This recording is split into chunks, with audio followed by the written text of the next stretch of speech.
Welcome to this lecture on entrepreneurial marketing. Though we may say that the terms marketing and sales are quite familiar to us, we might have used them, we might have come across these terms, but the term entrepreneurial marketing may be new to us. But over the period of discussion, we'll realize the depth and efficacy involved in using these terms and uh, much more. We'll also talk about team building and importance of team building, its importance of complementary skill sets. The entire discussion will be from the perspective of budding entrepreneurs learning these technical nuances related to the subject. Market entrepreneur marketing के इस विषय पे आप चर्चा विमर्श में आपका स्वागत है। इस डिस्कशन में हम मार्केटिंग और सेल्स जैसे टर्म्स हमने काफ़ी सुने देखे होंगे और इस्तेमाल भी किए होंगे, पर इनकी गहराइयों को और इनके पीछे के लॉजिक को हम स्टैंडर्ड टेक्स्ट से रेफर करने के लिए इस विमर्श में सम्मिलित करेंगे। हम ध्यान रखेंगे कि ये टर्म्स इस पूरे चर्चा के दौरान हम इंग्लिश बोलचाल की भाषा हिंदी प्लस इंग्लिश को यूज़ करेंगे, ताकि जो टेक्निकल टर्म्स हैं वो उनको हम स्टैंडर्ड भाषा में देखें, ताकि स्टैंडर्ड लिटरेचर देखते टाइम हमें दिक्कत नहीं हो। और समझने के लिए हम बोलचाल की भाषा का इस्तेमाल करेंगे, ताकि BTech, non BTech, Hindi medium, English medium सभी स्टूडेंट्स को अपने एक कॉमन अंडरस्टैंडिंग डेवलप करी जा सके। तो चलिए सबसे पहले फोकस करते हैं इस टर्म पे, एंटरप्रेन्योर मार्केटिंग पे। एंटरप्रेन्योर मार्केटिंग को समझने के लिए हम इस पूरे मार्केटिंग के कंसेप्ट से, उसकी डेफिनेशन से सारी चीज़ों पे डिस्कशन करेंगे। पर सबसे पहले देखते हैं ये टर्म अपीयर कहाँ होती है। ये टर्म अपीयर होती है मार्केटिंग की 3 स्टेजेस में। फिलिप कॉटलर ने मार्केटिंग की 3 स्टेजेस डिफाइन करी हैं अपनी किताब में, और उनका मानना है कि एंटरप्रेन्योर मार्केटिंग सबसे प्रिमिटिव स्टेज है, उसके बाद में फॉर्मुलेटेड मार्केटिंग स्टेज, और उसके बाद में इंट्राप्रेन्योरियल मार्केटिंग स्टेज। इसकी तो सबसे पहली स्टेज आती है एंटरप्रेन्योर मार्केटिंग स्टेज। आप एक एंटरप्रेन्योर हैं, आप एक नई स्टेज पे हैं, अभी आप इनिशियली आपने कोई मार्केट, कोई प्रोडक्ट, सारी चीज़ें फॉर्मुलेटेड नहीं है, अभी आपका प्रोडक्ट भी क्रिस्टलाइज नहीं है, आपने फुल प्रूफ नॉलेज नहीं है, आपको स्टेबिलिटी अटेन नहीं करी है, अभी आप नई स्टेज पे हैं। Most companies are started by individuals who visualize an opportunity and knock on every door to gain attention. Door to door marketing, direct selling और grassroots public relation ही आपके एवोल्यूशन का रास्ता है, राइट। यहाँ पे एक टर्म इंपॉर्टेंट यूज होती है, गोरिल्ला मार्केटिंग।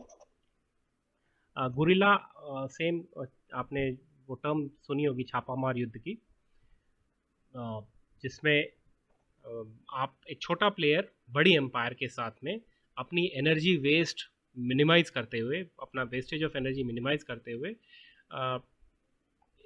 अपने लीवरेज लेता है, अपने बेनिफिट्स एनकैश करता है। ये टेक्निक्स ज़्यादातर एंटरप्रेन्योर मार्केटिंग स्टेज पे यूज़ होती है। इसके बाद में नेक्स्ट स्टेप आता है जब आपका प्रोडक्ट स्ट्रक्चर्ड हो चुका है, फॉर्मुलेटेड मार्केटिंग। जब ज़्यादातर लिटरेचर मार्केटिंग का फॉर्मुलेटेड मार्केटिंग के ऊपर फोकस करता है। As a small as small companies achieve success, they inevitably move forward towards formulated marketing. यहाँ पे आपकी चीज़ें इवॉल्व हो चुकी हैं, आपने स्ट्रक्चर्ड, आपका प्रोडक्ट, आपका ब्रांड बिल्डिंग हो चुकी है। अब आप उस स्टेज पे है, अपने एस्टेब्लिश मार्केट को, अपने एस्टेब्लिश चीज़ों को प्रोटेक्ट करने के लिए आपने कस्टमर के वैल्यूज़ को आइडेंटिफाई कर लिया है। अब आपको उसको एनरिच करने की बात आ रही है। आपका एडवर्टीजमेंट कैंपेन होती है, आपका सेल्स फोर्स एम्प्लॉय रहती है, आप मार्केट रिसर्च पे फोकस करते हैं। You adopt tools used in professionally run marketing companies. ये एक एस्टैब्लिश, पर बात यहीं तक सीमित नहीं रहती। अगर आप के मार्केट पे अगर आप अपना कॉम्पिटिटर तैयार नहीं करेंगे तो आपका कंपटीशन कहीं और से आ जाएगा, राइट। किसी को मालूम नहीं था कि बड़ी इंडस्ट्री, फोटोग्राफी की इंडस्ट्री को अचानक से नई इंडस्ट्री चैलेंज दे दी। मोबाइल इंडस्ट्री ने फोटोग्राफी का बिजनेस ही पूरा रीशेप कर दिया, और जो फोटोग्राफी के बिजनेस में बड़े प्लेयर थे वो रियलाइज ही नहीं कर पाए, राइट। तो इसलिए आपको नए आइडिया की ज़रूरत होती है, और यहीं से आता है थर्ड स्टेज। क्योंकि आपके या तो कॉम्पिटिटर या आप खुद समझ पाते हैं, तो इसलिए आप नया आइडिया इनवाइट करते हैं। और नए आइडिया इनवाइट करने के लिए सबसे अच्छी इनपुट रहता है आपका इंटरनल वर्कफोर्स, कि कस्टमर जो भी आपको फीडबैक दे रहा है, मार्केट सर्विस जो भी इनपुट दे रहे हैं, क्या आपके एम्प्लॉयज़, आपका इंटरनल पार्ट अगर कोई नए आइडिया के साथ आए तो आप उसको उसके साथ आगे जाना फ़ायदे में रहता है। जैसे एक एग्जांपल, एक क्लासिक एग्जांपल, गूगल एक बहुत बड़ी कंपनी है, गूगल के इंटरनल एम्प्लॉयज़ ने सजेशन दिया कि क्यों ना हम मेल में जाए, और गूगल ने अपना जीमेल वाली ब्रांच स्टार्ट करी, and Gmail quite a successful venture, right? So many इस स्टेज में, इंट्राप्रेन्योरियल मार्केटिंग स्टेज में, many large companies get stuck in formulated marketing. These companies lack the creativity and passion of the guerrilla marketers in the entrepreneurial stage. Therefore, their brand and product manager need to start living with their customers and visualizing new ways to add value to their customers' life. So, अब समझते हैं entrepreneurial marketing stage एक marketing stage है, और ये primitive marketing stage है. इसके बाद स्ट्रक्चर जब हो जाता है तब फॉर्मुलेटेड मार्केटिंग, और उसके बाद में इंट्राप्रेन्योरियल मार्केटिंग स्टेज आती है, according to Philip Kotler, right? अभी हम एक बार वापस से देखते हैं ये मार्केटिंग का कंसेप्ट कैसे इवॉल्व हुआ, डेफिनेशन क्या है मार्केटिंग की, और मार्केटिंग का स्कोप क्या है. मार्केटिंग से पहले मार्केट की डेफिनेशन सबसे सिंपल हम क्या मानते हैं. Market is a collection of buyers and sellers. Market में बायर्स और सेलर्स वो अपने गुड्स या सर्विस या कुछ और भी एक्सचेंज कर सकते हैं, राइट? अब ये कुछ और भी जो बात है, इसको सोचने के लिए थोड़ा अपन विचार करते हैं कि हम काफ़ी बार ऐसा यूजेज भी सोचा, I don't buy your idea, we buy your idea, right? So buying, selling और मार्केटिंग, ये सिर्फ ये गुड्स या सर्विसेज में नहीं है. ये कंसेप्ट कैसे इवॉल्व हुआ इसको देखते हैं, और फिर इसका स्कोप वाइड. इसीलिए हमने रिवर्स ऑर्डर में बात करी, कंसेप्ट कैसे इवॉल्व हुआ, डेफिनेशन क्या क्या है, और क्या मार्केटिंग मार्केट से रिलेटेड या मैनेजमेंट से रिलेटेड ही डेफिनेशन है या और कुछ भी है, और फिर इसका स्कोप, क्योंकि हमने अल्टीमेटली देखा है कि कौन कौन सी स्टेजेस है इसकी, राइट? तो स्टार्ट करते हैं concept. Let's understand that there are 5 competing concepts on the way on which organizations work, and starting from production concept to product concept to selling concept to marketing concept, and then one more concept comes, societal marketing concept, that we will not touch upon here. आप समझिए कि organisation एक primitive market में बात करती है. Primitive market में basic assumptions क्या होंगे, माल बनाओ बिक जाएगा.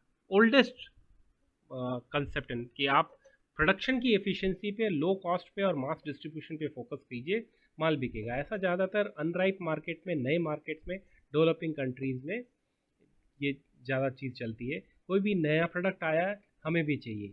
अभी नए टेलीफोन की एज में मोबाइल टेक्नोलॉजी आई, प्रोडक्शन कंसेप्ट आप बनाओ नए मार्केट में, नया माल बिकेगा. अभी यहाँ पे प्रोडक्ट के फीचर की बात नहीं कही है, नो, प्रोडक्ट के फीचर की बात आती है प्रोडक्ट कंसेप्ट में. यहाँ पे आप प्रोडक्ट को और यूनिक फीचर्स के साथ में, इनोवेशन के साथ में, क्वालिटी के साथ में, परफॉर्मेंस के साथ में आप प्रोड्यूस करने की कोशिश. पर यहाँ पे आप एक इनपुट छोड़ रहे हैं, आपने कस्टमर के इनपुट नहीं लिए.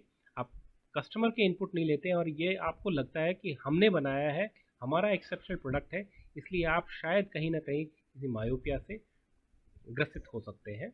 इसके ऊपर नेक्स्ट लेवल कंसेप्ट आता है सेलिंग कंसेप्ट. यहाँ पे आप न सिर्फ प्रोडक्शन करने के इम्पोर्टेंस जान चुके हैं, आप प्रोडक्ट को यूनिक स्पेशल फीचर वाला बनाने को भी जान चुके हैं, उसका भी इम्पोर्टेंस आप जानते हैं, पर आपने समझा है कि आपको साथ के साथ प्रमोशन भी करना पड़ेगा. आपको सेलिंग को इम्प्रूव करने के लिए, सेलिंग को पुश करने के लिए आपको प्रमोशन के एफर्ट्स डालने पड़ेंगे. आप अलग अलग तरह के टूल्स यूज़ करेंगे प्रमोशन के, कि मार्केट में मेरा प्रोडक्ट पुश हो. बट अगेन इसके ऊपर नेक्स्ट लेवल आता है मार्केटिंग कंसेप्ट का. यहाँ हेनरी फोर्ड की एक कोटेशन मुझे याद आती है. He said, had I asked my customers what they wanted, they would have said faster horses. अब हेनरी फोर्ड की एज में के टाइम में जब ज़्यादातर मार्केट, कार का मार्केट बहुत लग्जरी मार्केट था, कार का मार्केट मास मार्केट नहीं था. हेनरी फोर्ड ने मॉडल टी बनाया और मास मार्केट में कन्वर्ट किया कार के मार्केट को. उस वक्त ज़्यादातर मिडिल क्लास लोग घोड़े की बग्घी पे सवारी ज़्यादा करते थे. कार अफोर्ड करना बहुत बड़ी बात होती थी. पर उसने आइडेंटिफाई करी नीड और मार्केट में लॉन्च किया प्रोडक्ट, और काफ़ी बड़ी सक्सेस हासिल करी. हम में से काफ़ी लोगों ने जब SMS यूज़ करते थे तब हमको नहीं पता था कि शायद हम we are missing something, right. Email जब नहीं आई थी तब हमने रियलाइज़ नहीं किया था कि इतना रोज़ कम्युनिकेशन की नीड हमारी है। पर जैसे ही एसएमएस को रिप्लेस किया नए टूल्स ने, सोशल नेटवर्किंग ने, हमने आइडेंटिफाई किया कि यस शायद कहीं ना कहीं हम चीज़ों को मिस कर रहे हैं और ये हमारी नीड है, राइट। सो कस्टमर की नीड को आइडेंटिफाई करना और उसके आसपास अगर आपका कोई बिजनेस आइडिया है, that is what the main focus of marketing concept is all about, right. तो समराइज करते हुए हम मार्केटिंग कंसेप्ट में हम ये समझ चुके हैं कि सिर्फ प्रोडक्शन करने से माल ज़रूरी नहीं है बिकेगा, सिर्फ प्रोडक्ट के फीचर्स यूनिक बनाने में और उनको अच्छा बना बेहतर करने में ज़रूरी नहीं है बिकेगा, सिर्फ प्रमोशन के टूल यूज़ करने से माल ज़रूरी नहीं है, सेलिंग हाई ज़रूर हो सकती है, लेकिन मार्केटिंग कंसेप्ट सिर्फ सेलिंग से नहीं, सेलिंग के आगे की बात भी करता है। और यहाँ पे हम बात करते हैं टारगेट मार्केट की, कस्टमर नीड की, इंटीग्रेटेड मार्केटिंग की और प्रॉफिटेबिलिटी की।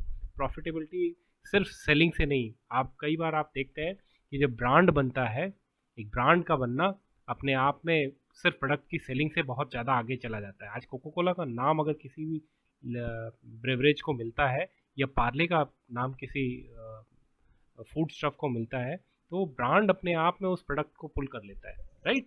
तो मार्केटिंग कंसेप्ट इन 4 पिलर्स पे फोकस्ड है और ये इवॉल्व कंसेप्ट। आई होप इतने डिस्कशन के बाद में हम मार्केटिंग को कम से कम डिफाइन अपने वर्ड्स में कर सकते हैं। वीडियो पॉज कीजिए और एक बार डिफाइन कीजिए। ओके, चलिए देखते हैं स्टैंडर्ड कॉटलर की बुक में क्या इसको एक्सप्लेन किस कॉन्टेक्स्ट में किया है।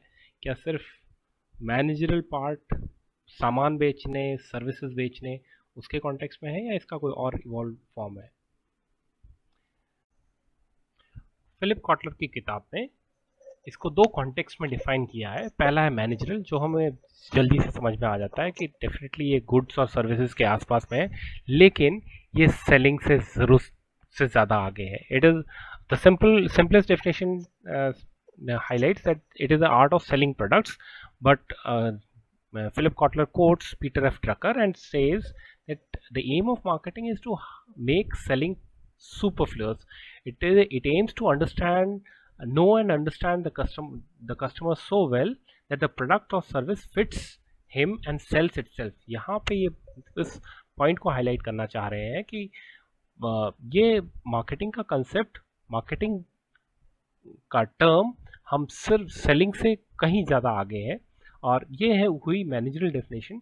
बट सोशल डेफिनेशन थोड़ा और हमारी आंखें ब्रॉड पर्सपेक्टिव में खोलती हैं, and it highlights that marketing is a societal process by which individuals and groups obtain what they need and want through creating, offering and exchanging products and services of value freely with others. The point here is that marketing is not just confined to selling goods and services. The scope is much wider. It encompasses different types of entities. In addition to goods and services, it encompasses experiences, events, persons, places, property, organization, information and ideas. When we often we see examples of goods and services which is much common, but we also have experiences, and experiences distinguish between good marketing and failed attempts of marketing, right. Marketing also highlights marketing also play a vital role in creating celebrities, promoting certain things, making something famous, or through events, or through promotion, or through pushing certain places, or pushing certain industries. So the point is that whenever we use the term, we use it in a broader context.